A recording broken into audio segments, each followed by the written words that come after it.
23ஆம் சங்கீதம் 4ஆம் வசனத்தின் முதல் பகுதி. நான் மரண இருளின் பள்ளத்தாக்கிலே நடந்தாலும் பொல்லாப்புக்கு பயப்படேன். ஹல்லேலூயா. நான் பயப்படேன். சொல்லுங்க பார்க்கலாம். நல்ல சத்தமாக சொல்லுங்க. நான் பயப்படேன். யார் பயப்படுறாங்களோ பயப்படலையோ அது எனக்கு தெரியாது. ஆனால் எனக்கு ஒரு நம்பிக்கை இருக்குது, நான் எதுக்கும் பயப்பட மாட்டேன். ஹல்லேலூயா. நல்லா புரிஞ்சுக்கோங்க. பயம் அப்படிங்கிறது நம்முடைய இமோஷன், ஒரு உணர்வு. சரியா? நம்ம எதிர்பார்க்காத நேரத்தில் டக்குன்னு நம்ம முன்னாடி யாராவது வந்துட்டாங்கன்னு வச்சுக்கோங்க, நம்ம என்ன செஞ்சிடும்? பயந்து நம்ம இந்த பக்கம் திரும்பி நின்றுட்டுருக்கோம். பக்கத்தில் நமக்கு தெரியாமல் ஒரு ஆள் வந்து ரொம்ப கிட்ட வந்து நின்றா டக்கு திரும்போது நம்ம அவங்கள பார்த்தோன்னா நமக்கு எப்படி இருக்கும்? ஒரு எதிர்பாராத ஒரு சத்தம் கேட்கும். திடீர்னு ஒரு வெடி சத்தம் அல்லது கதவு டம்முன்னு அடிக்கிற சத்தம், ஏதோ ஒன்று கீழே விழுற சத்தம் கேட்டால் நம்மளை அறியாமல் என்ன வரும்? ஒரு பயம் வரும். அப்படி தானே? நமக்கு பக்கத்தில் நம்மளை பயம் காட்டுறதுக்குன்னு யாராவது ஒரு சத்தம் போட்டாங்கன்னா அப்படின்னு நமக்கு ஒரு பயம் வரும். இதெல்லாம் இமோஷன். சரியா? இதை நம்மளால் என்ன செய்ய முடியாது, தவிர்க்க முடியாது. நீங்கள் இதையும் நம்ம இப்போ சிந்திக்க போகிற பயத்தையும் குழப்பக்கூடாது. அல்லேலூயா. இந்த உணர்வு இது அந்த டைம் பீயிங்கில் வர்றது. அது நீ தானா, என்னப்பா சொல்லக்கூடாதா அப்படின்னா ரிலாக்ஸ் ஆகிரும். வெடி போட்டாங்களோ அதான் இப்படி சத்தமாக, பாத்திரம் டம்முன்னு கீழே விழுந்துட்டோம், இந்த மாதிரி நம்ம அது என்ன அப்படின்னு தெரிஞ்சோன்னா அந்த உணர்வுலேருந்து நம்ம என்ன செஞ்சிடும்? ரிலீஃப் ஆயிடுவோம். சரியா? ஆனால் இங்கே தாவீது தன்னுடைய அந்த சங்கீத பாடலில் அவர் சொல்கிறாரு, நான் பயப்படேன் அப்படின்னு சொல்லும்போது சும்மா சொல்ல, பொல்லாப்புக்கு நான் பயப்பட மாட்டேன்றார். ஹல்லேலூயா. எதுக்கு பயப்பட மாட்டேன்? ஐயா, என்ன சுற்றி இருக்கிறது எல்லாம் நெகட்டிவிட்டி, எல்லாம் எதிர்மறையாக இருக்குது. No hope. நான் இப்போ பிழைப்பேனா அப்படிங்கிறது எனக்கு என்ன செய்யாது, தெரியாது. நான் இப்போ தப்பிப்பேனா அப்படிங்கிறது என்னால் உறுதி என்ன செய்ய முடியாது, சொல்ல முடியாது. என்ன நடக்குங்கிறது எனக்கு என்ன செய்யாது. ஆனால் I have a hope, I will not fear. எனக்கு ஒரு நம்பிக்கை இருக்குது, நான் பயப்பட மாட்டேன். என்னை சுற்றி இருக்கிறதெல்லாம் மரண இருள் தான். அல்லேலூயா. ஜீவனுக்கு எதுவான நம்பிக்கை இல்லை. வெளிச்சம் எனக்கு இருக்குங்கிறதற்கான எதிர்பார்ப்புக்கு வாய்ப்பே இல்லை. எனக்கு ஒரு எதிர்காலம் இருக்குன்னு நான் சொல்லுவதற்கு ஒரு அறிகுறியே இல்லை. நாளைய தினம் என்னுடையதுன்னு அறிக்கையிடுவதற்கு விசுவாசத்திற்கு வழியே இல்லை. ஆனாலும் இப்போ நான் சொல்கிற வார்த்தையை நீங்கள் நம்புங்க. இந்த மாதிரி தைரியமாக சொல்ல நீங்கள் பழகிட்டீங்க அப்படின்னா நீங்கள் ஜெயிச்சிடலாம், நீங்கள் மேற்கொள்ளலாம், நீங்கள் எழும்பிடலாம், நீங்கள் வாழ்ந்துடலாம். ஹல்லேலூயா. ஆமென் சொல்லுங்க பார்க்கலாம். தாவீது சொல்கிறான், நான் மரண இருளின் பள்ளத்தாக்கில் நடந்தாலும் பொல்லாப்புக்கு பயப்பட மாட்டேன். இன்றைக்கி இந்த உலகம் பொல்லாங்கனுக்குள்ளே தான் கிடக்கு. எங்கே பார்த்தாலும் நமக்கு சேஃப்டின்னு சொல்கிறதுக்கு என்ன இல்லை, ஒன்றுமே இல்லை. நம்மளை பாதுகாத்து கொள்வதற்கு எவ்வளவு கண்ணும் கருத்துமாக இருந்தாலும் என்னன்னாலும் நடக்கிறதுக்கு என்ன இருக்குது, வாய்ப்பு இருக்குது. எப்போ விபத்து நடக்கும்னு என்ன செய்யாது, தெரியாது. அப்போ இப்போ எதிர்பாராமல் ஒரு விபத்து என்ன செஞ்சுட்டு நடந்துட்டு, அப்போ இனி எப்போவுமே எனக்கு விபத்து நடந்துருமோ அப்படின்னு நம்ம பயப்படக்கூடாது. அல்லேலூயா. இது எதிர்பாராமல் என்ன செஞ்சுட்டு நடந்துட்டு கிருபையாக கர்த்தர் ஜீவனை பாதுகாத்தார். அப்போ ஒரு விபத்து சம்பந்தப்பட்ட சூழ்நிலையை நம்ம சந்திக்கும் போது அல்லது அது சம்பந்தப்பட்ட செய்தியை கேட்கும்போது நமக்கு என்ன வரக்கூடாது? நான் போகிற வண்டி ஆக்சிடெண்ட் ஆயிருமோ, எனக்கு பின்னாடி எவனாவது வந்து முட்டிடுவானோ, இல்லை எனக்கும் இந்த மாதிரி நாய் ஏதாவது குறுக்க வந்துடுமோ, என் வண்டி ஒழுங்காக போனாலும் எய்த்தாப்பில் வர என் மேலே வந்து மோதிடுவானோ, நான் இப்போ போகிறேன் ஆக்சிடெண்ட் ஆகாமல் திரும்ப வந்துடுவேனா, டூ மச். இதெல்லாம் இந்த மாதிரி எண்ணங்களுக்கு என்ன செய்யக்கூடாது, போகக்கூடாது. மிடில் ஈஸ்டில் வேறு ஒரே யுத்தமாக இருக்குது. அங்கே இப்போ அமைதி ஒப்பந்தம் அப்படி இப்படின்னு சொல்கிறாங்க. இது எவ்வளோ நாளைக்கு நினச்சியாது தெரியாது. கேஸ் கிடைக்காம போயிருமோ, திரும்பவும் கோவிட் பரவுதுன்னு நினைக்கிறாங்க, சொல்கிறாங்க. ஆந்திரா அந்த தெலுங்கானா ரீஜியனில் நிறைய பேருக்கு அந்த பாதிப்பு இருக்குன்னு நினச்சிக்கிறாங்க, சொல்கிறாங்க. இப்போ மறுபடி கோவிட் நம்ம ஊருக்கு வருதோ இல்லை, எனக்கு வந்துடுமோ, என் பிள்ளைகளுக்கு வந்துடுமோ, கோவிட்னால நான் பாதிக்கப்பட்டுருவேனோ, இந்த லெவலுக்கெல்லாம் என்ன செஞ்சிடக்கூடாது, யோசிச்சு பயத்துக்கு என்ன செஞ்சிடக்கூடாது, போயிடக்கூடாது. எங்கள் அப்பாவுக்கு இந்த பிரச்சனை இருந்துச்சு, எங்கள் தாத்தாவுக்கு இந்த பிரச்சனை இருந்துச்சு, அதே மாதிரி பிரச்சனை எனக்கு வந்துடுமோ? பயப்பட அவசியம் இல்லை.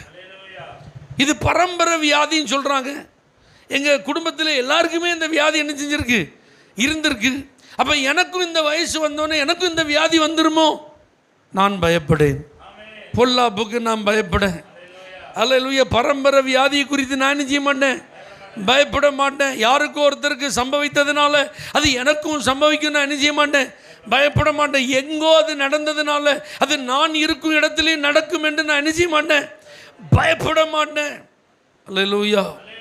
இப்போ ஒரு வியாதி வந்துடுமா, இதனால என் உடல் பாதிக்கப்பட்டுருமா, இப்படிலாம் நான் பயப்பட மாட்டேன். அவங்களுக்கு வந்த மாதிரி எனக்கும் வந்துடுமா, அப்படி நான் பயப்பட மாட்டேன். அவங்க தொழில் நஷ்டப்பட்ட மாதிரி என் தொழில் நஷ்டப்பட்டுருமா, நான் பயப்பட மாட்டேன். அவங்களுக்கு வேலை போன மாதிரி எனக்கும் வேலை போயிருமா, நான் அப்படி பயப்பட மாட்டேன். அவங்க திடீர்னு எல்லாத்தையும் இழந்து கடன்காரங்களாக மாறின மாதிரி நானும் எல்லாத்தையும் இழந்துருவேனா, அப்படிலாம் நான் பயப்பட மாட்டேன்.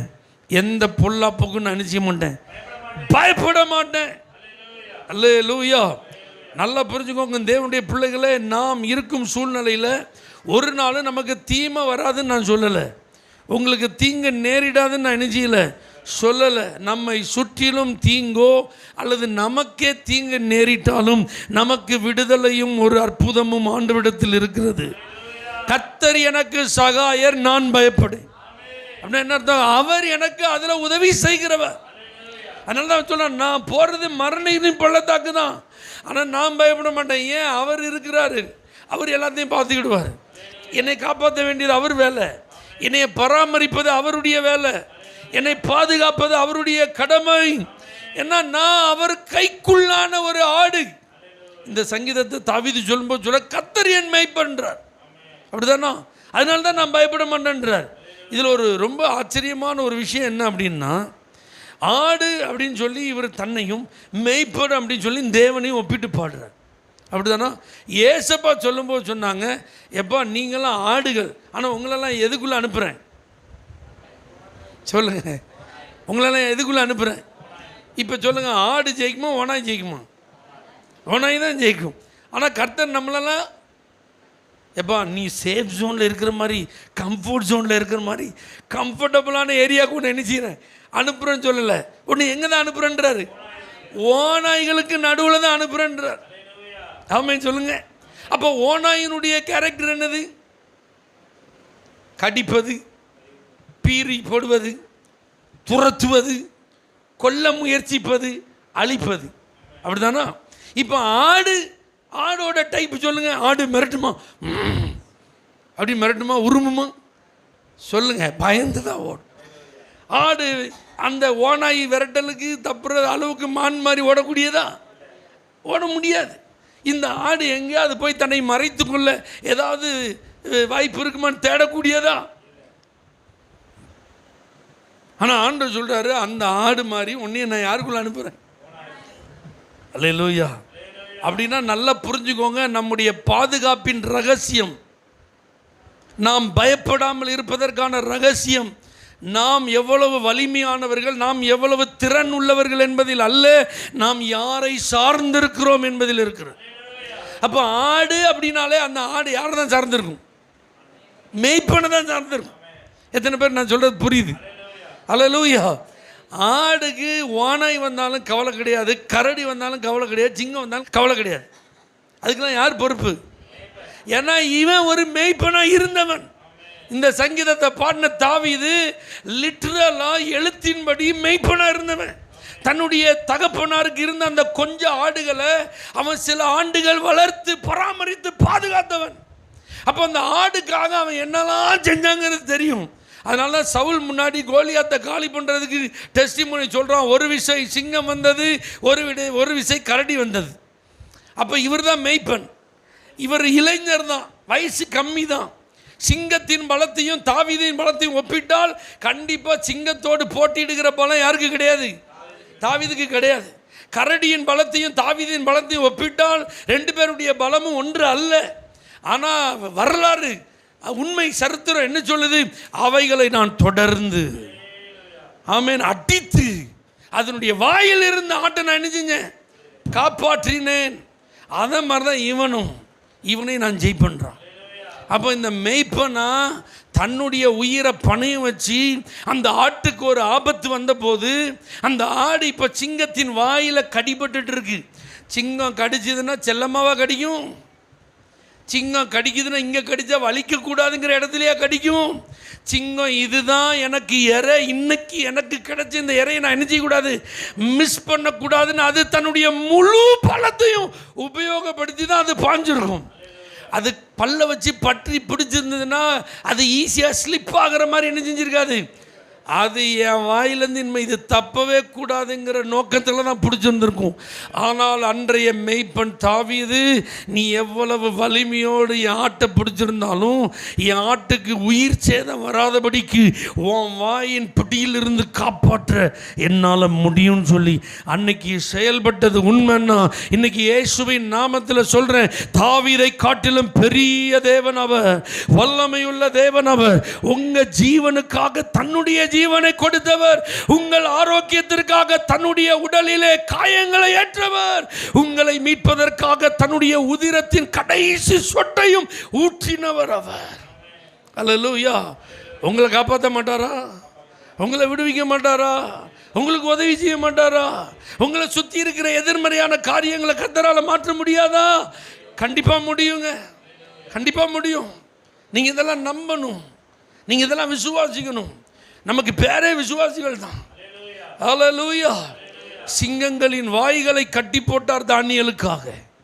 7 மடங்கு சூடாக்கப்பட்ட அக்கினி சூளையின் உக்கிரத்தை அவித்து போட்டார் 3 வைராக்கியம் உள்ள இளைஞர்களுக்காக. ஆமென் சொல்லுங்க பார்க்கலாம்.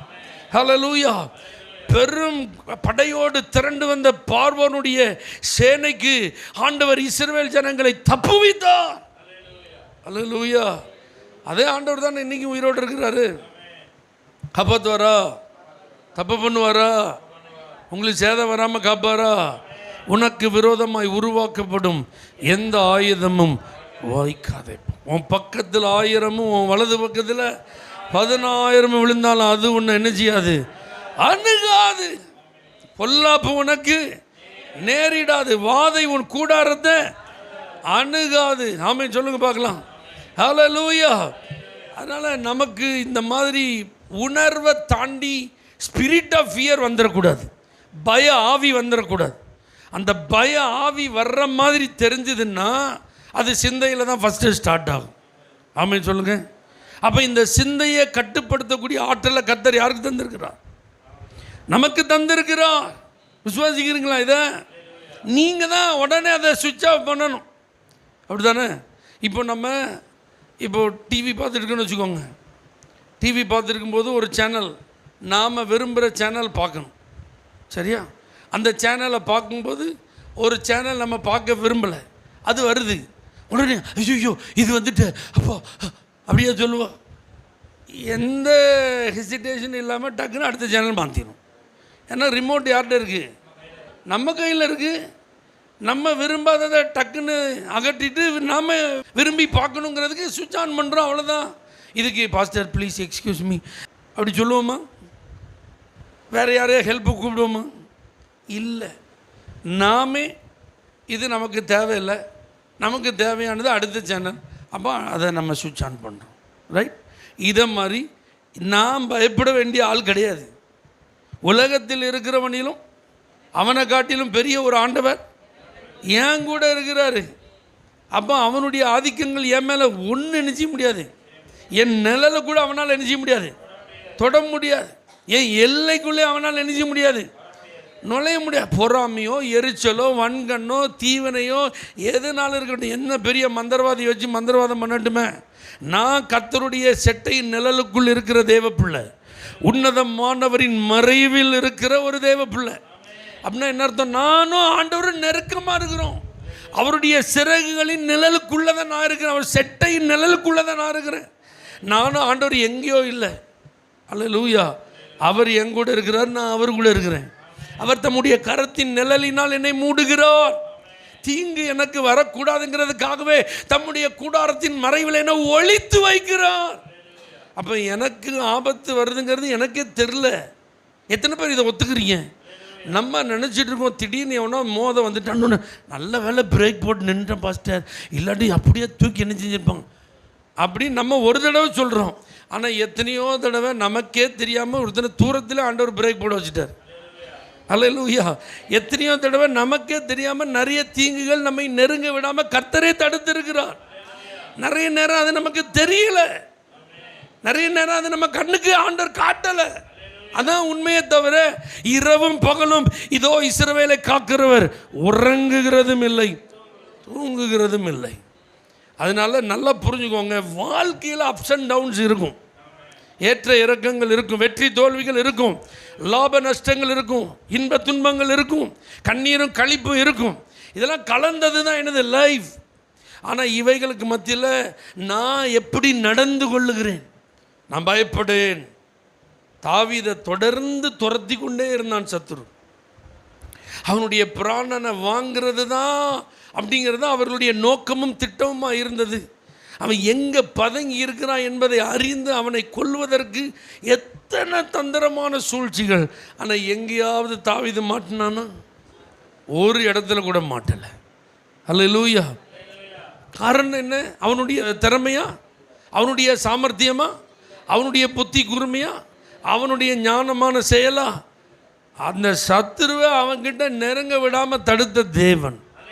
அதனால தான் அவன் தன்னை ஒரு ஆடாகவும் தேவனை ஒரு மேய்ப்பனாகவும் வச்சு சொல்கிறான், என்னுடைய உயிருக்கு கேரண்டி அவர் தான், என் எதிர்காலம் அவர் கையில் இருக்குது, என் வாழ்க்கைக்கு அவர் பொறுப்பாளராக இருக்கிறாரு, அப்புறம் ஏன் நான் பயப்படணும்? தேவையில்லாத ஒரியை தூக்கி நான் ஏன் என் மண்டையில் வச்சு அதையே யோசிச்சுட்டு இருக்கணும்? இப்படி ஆயிருமோ, அப்படி ஆயிருமோ, நாளைக்கு அப்படி பண்ணிடுவாங்களோ, இதனால நான் இந்த மாதிரி வெக்கப்பட்டுருவனோ, தலை குனிஞ்சிடணும், அழிஞ்சு போயிருமோ, கெட்டு போயிருமோ, நாசமாக போயிருமோ, ஒன்றும் இல்லாமல் போயிருமோ, நான் செத்து போயிடுவனோ, அல்லது எல்லாம் என்னை விட்டு போயிருமோ, நான் நஷ்டப்பட்டுருவனோ. அப்போ எதையுமே நீங்கள் என்ன செய்யக்கூடாது, மண்டையில் போட்டு என்ன செய்யக்கூடாது. ஆமாம், உணர்வு, பய உணர்வுங்கிறத தாண்டி பய ஆவிக்கு என்ன செஞ்சிடக்கூடாது, இடம் கொடுத்துடக்கூடாது. இது சாத்தான் பயன்படுத்துகிற ஒரு வலிமையான ஆயுதம். அதனால தான் ஆண்டவர் நமக்கு தீமோத்தேயுல பவுல் மூலம் எழுதி வச்சிருக்கார், தேவன் நமக்கு பயமுள்ள ஆவியை கொடாமல், சொல்லுங்க, பலமும், த ஸ்பிரிட் ஆஃப் பவர். அப்போ உங்களுக்குள்ள ஒரு வல்லமை இருக்குது, அந்த பயத்தை மேற்கொள்ளும் ஆற்றல் இருக்கிறது. உங்கள் சரௌண்டிங்ஸில் உங்களை பயமுறுத்துகிற அத்தனை காரியங்களையும் எதிர்த்து நிற்கத்தக்க ஒரு வலிமையை, ஒரு திராணியை கர்த்தர் ஆவியானவர் மூலமாக உங்களுக்கு தருகிறார், தந்திருக்கிறார். அப்போ நீங்கள் அதை என்ன செய்யணும்? தைரியமாக ஃபேஸ் பண்ணணும். தைரியமாக என்ன செய்யணும்?